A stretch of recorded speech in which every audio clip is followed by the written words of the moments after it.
Hello in there. Welcome to my home. I'm sure you're regretting it already. What's up, everyone? It's been a while since we did a Starlink launch. Pretty excited about it. I'm just excited that they're launching in the afternoon. It's awesome. Not used to it. SpaceX did start their live stream, their screensaver. We'll get to that in a minute. In the meantime, let's muster up. Where you from? What you munching on? How's the weather where you're from? It is beautiful. It's been really nice here in Ohio. We had our first bonfire the other night. Iowa's been great to us so far this spring. But yeah, let me know where you're from, what you're munching on, how the weather is, anything else you'd like me to know about your day. If you're watching this Starlink launch on Starlink internet service, I know some of you were chatting about that during the intro. Just inform us. I would love to get Starlink internet service, but the internet I have right now is pretty good and it's cheaper. And the lawyer wife doesn't want me climbing on the roof for fear of my life. I know you don't have to install the Dishy McFlatface, but that's where I would put it. Okay, here we go. Thank you, mods, for modding. I appreciate every one of you. Hellfire Orbital's here. Christopher Baker's back. What's up? Who else might have got here? Justin DeLong's here. JD Powell, thank you, members, for remembering to be members. Mike Clark's here. What's up? Rob Gill, hello. Belgium, snow there. Wow. Yeah, well, Belgium is beautiful, so you can't have the best of both worlds. You get the beautiful countryside and the crappy weather, I guess. Toronto's here, Idaho, Queensland, Australia, Nebraska, Mexico, Netherlands, New Orleans, or do you pronounce it New Orleans? Germany's here, and Tanzania. Welcome, everyone. Welcome. Look, let me bring this up big screen. Look who is hosting Jessie. She's looking good. I like her hair. It's very Stormish. You know, Storm from the X-Men. It's like silvery. I should try doing that. It won't work as well on me, though. We'll get to her here in a second. So for those of you who are first-time watchers of a SpaceX launch, welcome. Your life has just gotten more exciting. So what we're going to do is we're going to minimize this really quick. You go to SpaceX.com/launches, and you'll get the whole mission synopsis here. Scrolling down. Now, this booster that they are launching is the same booster that launched Bob and Doug to the space station back in May of 2020. So that's almost been a year. Holy cow. Where does time go? And this is the 7th flight for this booster. Almost a record setter, but not quite. Just a couple launches shy. They will recover the fairings, and they're going to land the booster on the drone ship. Of course, I still love you out in the Atlantic Ocean. Keep on scrolling. You get a nice little diagram to take a peek at. Keep going. You get the timeline of events. We'll have that booster recovery about 8 minutes and 39 seconds after liftoff. Okay, back to the show.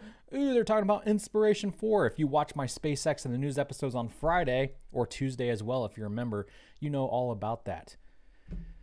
Okay, gotta catch my breath. Let's take a drink. If you have an eccentric mug, raise them up, salute. This is the Raptor engine mug. Link in the description. I recognize this lady's face too. Hello, Yome Zhao. I'm sure I got the last name right. Let's see who else we got here. Lonnie Holcomb's back. Portugal, England. You sound like y'all from London. I had an English chap interview me the other day for his YouTube channel. His name's Felix Spacetime. Felix is Spacetime. I recommend you go check out his YouTube channel. You can watch our little interview that he put on. Lovely little kid. I liked his accent. Mike Clark has the Mars or Bust Cup. That's a good one. I almost drank out of that one, but I was like, no, I feel like Raptor engine mug today. Again, if you have never seen a SpaceX launch before, don't worry. The smoking that is coming out of the rocket right now or off the rocket is nominal or normal or nerminal. Okay, smoking is good for rockets. It's bad for you. Okay. Basically, that cryo propellant that they put on the rocket ends up boiling off and warming up after it's on the rocket, and they need to vent it. Otherwise, the rocket will pop. And it's also cold, and it's mixing with the warmer atmosphere, so that creates that steam smoke effect as well. And there's a drone ship. Of course, I still love you. They need to get some Windex on that lens. They need to get one of those windshield wipers put on that thing. Maybe they have one. I don't know. They just haven't used it yet. It's dirty. She's dirty. Dirty girl.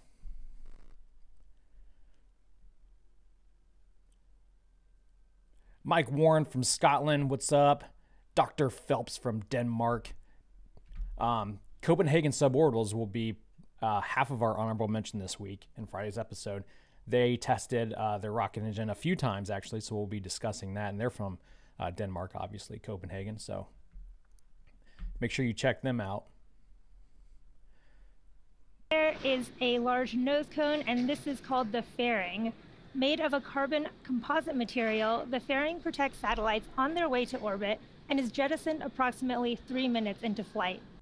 Yes, they have, I guess, a retired Mystery and Mischief. We'll be talking about that on Friday's episode as well. Some locals got some images of them departing the port for the last time, teardrop. So their catching days are over, and it looks like SpaceX is perfectly content with scooping them out of the water and refurbishing them, which to me is amazing that they got that down because, like I said before, in the Navy, I had to do combat swims for a couple of miles at a time. And we have these deflated life vests on that you just pull this emergency cord if you needed to, and a CO2 cartridge would inflate your life vest. Well, when we get out of the ocean, that CO2 cartridge would be completely cruddy, like just covered in green and rust, just from a couple hours in the ocean. That seawater is corrosive, man. So I'm actually really impressed that they can splash those puppies down in the water and recover them and clean them up. Obviously, they had better luck with that than they did catching them. They caught a good handful of them, but that was about it. The atmosphere is just so chaotic. It's hard to predict. Get turbulent winds and stuff. It knocks them off course with those chutes, brah. Yeah, it looks beautiful in Florida today, I gotta say. But I think our weather here in Ohio is better. Nope. This is a different angle. It definitely looks better on their end now. But we don't have alligators, so we win.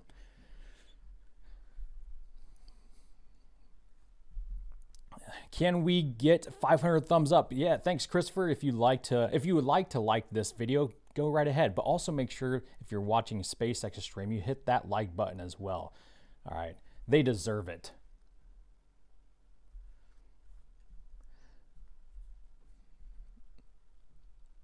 Mark Crider is here. He has his Captain Wings. What's up, Captain? Another awesome Florida day. That's right. The weather's looking great. The rocket's behaving so far. This might actually happen. Feeling pretty good. Ooh, let's see what Jesse's saying. % chance of favorable weather for T0.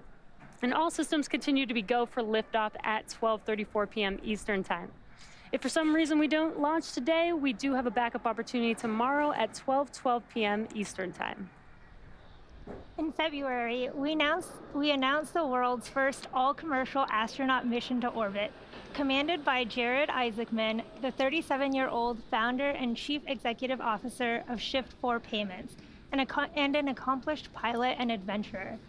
The mission is named after Inspiration 4 because of the 4-person crew's mission to inspire support for St. Jude Children's Research Hospital and send a humanitarian message of possibility. Since February, the other 3 crew members have been selected from the general public, and we are excited to tell you a little bit more about them, their roles, and the mission. Together, this 4-person crew represents the pillars and purpose for the... Okay, we should know all of that. Good to see him, though. Kevin, I got a question here from Enzo. Do you know if those chutes for the fairings have any sort of steering capability, or do they just let them kind of free fall? I believe they started out with steering capability, and then they would do a passive and active one, so one would steer and one would not. And it ended up they would try to catch the one that would steer itself, and the one that was passive, they would just splash down and recover. And I think that was during the later days when SpaceX was judging whether they wanted to continue with catching them or just let them splash down. And we all know the answer to that now. But yeah, it's pretty interesting. They would deploy those ram air parachutes and through GPS and interactions and communication with the mothership below, the fairings would steer themselves down and aim for that ship. Pretty cool stuff. It was interesting. Even though it didn't really work out in the end, at least we got to see some pretty cool footage. I mean, that's pretty amazing. You're dropping things from space, deploying parachutes after they re-enter the atmosphere. And that's no small thing. If you've ever seen an onboard camera on a fairing re-enter the atmosphere, you got the plasma buildup and everything. It's pretty intense. You could probably Google it really quick and find it, or you could just watch every episode I've ever done and maybe you'll come across it then. But the fact that they can do that, have the parachute container survive, deploy the chute, and bring it down through, again, the chaotic atmosphere, catch it on an itty bitty drone ship, even though it's big when you're there, but in the relative spectrum of things on the ocean, a ship's not that big. To catch it is amazing. But they're still doing it with the Falcon 9 first stage booster. They're still catching them on drone ships, which is just as impressive, I guess. I mean, I don't know. What do you guys think? Is it more impressive that they could actually catch fairings under parachute canopies in a big net on a boat? Or is it more impressive that they can land boosters, these big 20-story tall boosters on a drone ship? I guess it depends on how you look at it. I think most people would skew towards the latter and say that the booster landing is more impressive. But if you really think about all the mechanics that go into deploying a chute under on a falling fairing and catching it in a big net, that in itself is just remarkable. Good questiones. We got a super chat. Let me scroll up a little bit from Joe. Hey, Kevin, as a fellow Navy vet, would you please do a video on your Navy background someday? Yeah, I could probably do that sometime, maybe for members or something. I know when Felix from Spacetime interviewed me over I think it was Monday, he interviewed me. We talked briefly about my days in the Navy, but I can do it really quick. I was in the Navy from 2009 to 2011. I was in delayed entry program from like 2007 to 2009. So I had a SEAL contract. I got injured during Hell Week. I got recycled, but because my injuries I sustained were so great, the Navy honorably discharged me because of my medical conditions. And that's why I served exactly 2 years, 2 months, and 2 days in the Navy. And now I'm a disabled vet, have to go to the VA hospital once a year. Although I didn't have to in 2020 because of COVID, so I was very much appreciative. I hate going there, man. It sucks. It's the worst. All right, we're coming up on our 2-minute countdown. This thing is going to happen. Man, this video looks awesome today. I got to say, maybe it's just because I haven't seen a launch in a while because they've been happening at night. But man, this daytime launch looks amazing. I don't know if they upgraded their cameras or what.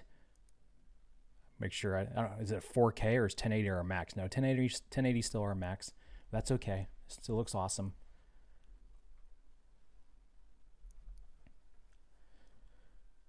Where in Ohio am I? I'm in Central Ohio, just outside Columbus, northwest Columbus area, but outside of Columbus. That's as specific as I'm gonna get. I don't need any groupies outside my home. They wouldn't be my groupies. They'd be the lawyer wife groupies.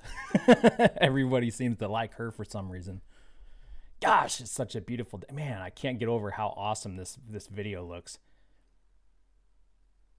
If SpaceX accepted super chats, I would definitely do one for them. But they don't want us talking to them. If you're just now tuning in and asking how many reuses this booster has, this is its 7th launch, so it's been launched and landed 6 times before. Man, she's smoking. She's venting now. We're in the final count. Let's tune this up a little bit. Box line on that transporter erector. Yeah, this is the strong back right here.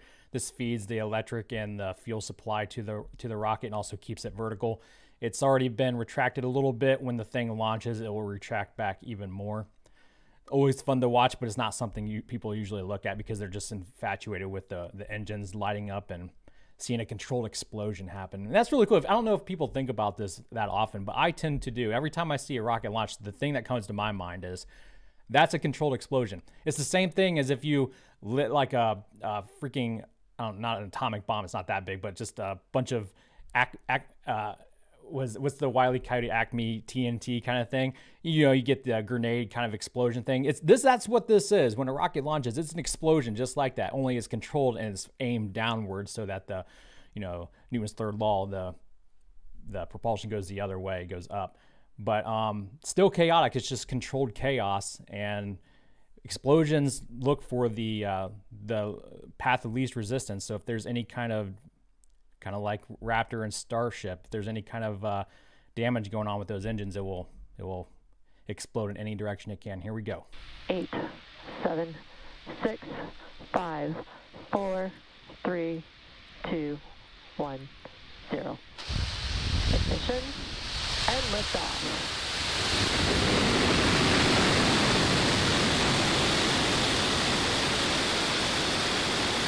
Falcon is pitching downrange.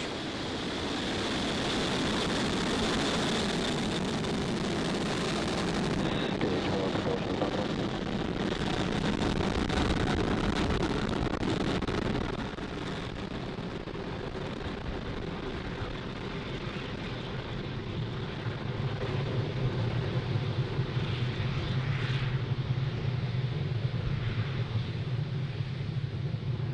Falcon 9 has successfully lifted off from Cape Canaveral Space Force Station, carrying our stack of Starlink satellites to orbit. Nominal power and telemetry.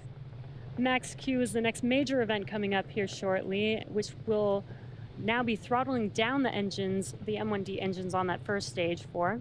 Max Q is the maximum aerodynamic pressure that the vehicle sees on ascent. Vehicle is supersonic.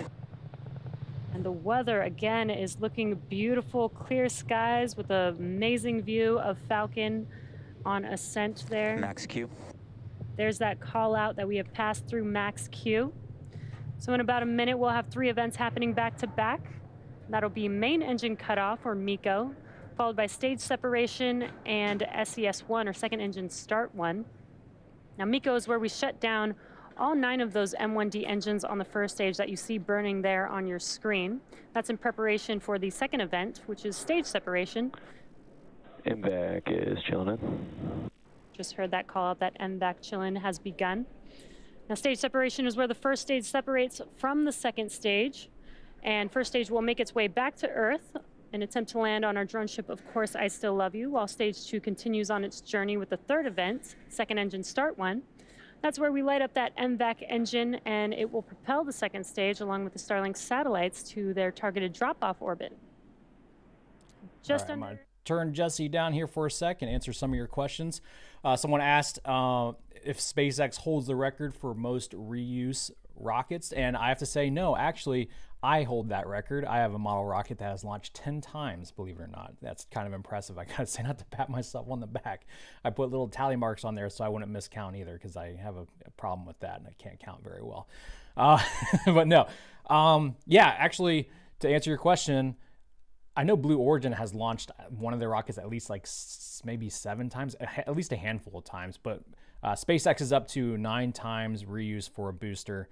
And their goal is to hit 10, but they can keep going indefinitely, says Elon, if they really want to. It just gets harder to refurbish them over time. But 10 is the magic number to where you actually, you know, it's making rockets cost effective.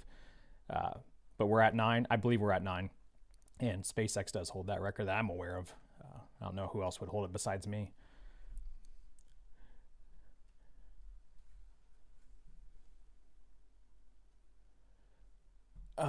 Let me see if I see any other questions here I can answer. Kevin, so why don't you and your wife do a joint podcast? We have spoke about it, but she's so something about being a lawyer that makes you really, really busy. What is going on here with the camera? What are we looking at? We must have had separation. I must have missed it because I was talking during the show, but looks like we might have the booster here and the second stage over here. I don't know what's going. This is different. We don't usually see this with the camera. Give us the onboard view, SpaceX. Come on, man. Come on. But yeah, the lawyer wife, I guess there's 2 reasons why we don't do that. The lawyer wife's really busy and she doesn't want to talk to me longer than she has to. A common theme with people I know.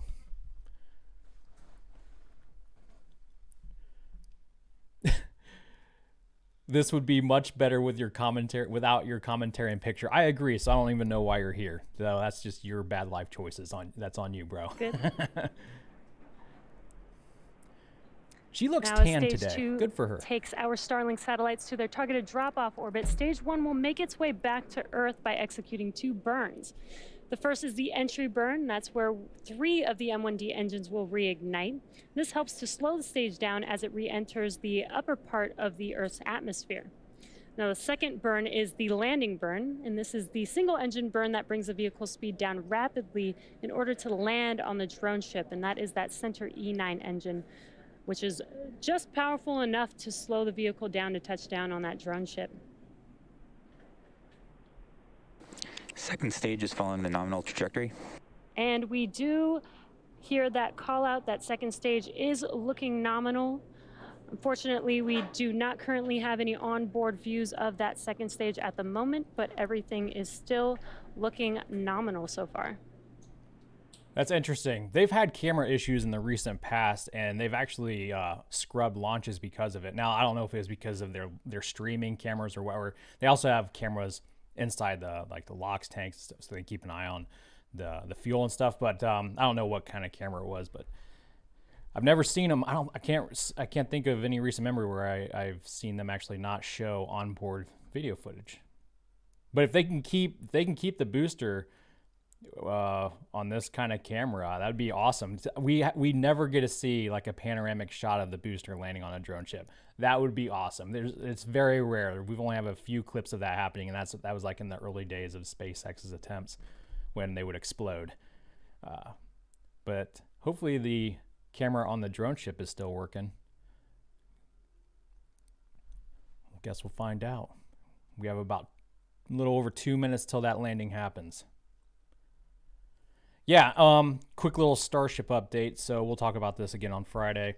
Elon did kind of give us more info about what happened to SN11. Apparently there was a methane leak with engine number 2, which caused it to hard start when it spun up its turbo pumps. I guess there wasn't much of a spin up, it just hard started, and that caused the RUD.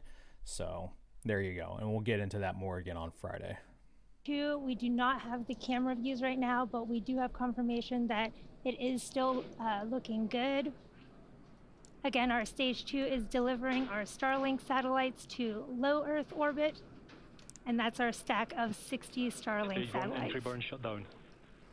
Second stage continues to follow the nominal trajectory. We just heard that call out that stage 1 entry burn was successful, and there you can see we do have our stage 2 camera view finally back, and it is looking good there with that MVAC nozzle glowing. And there we there's go. Our stage 1 view back on our left as it continues to cruise down, getting ready for the start of its landing burn in about 30.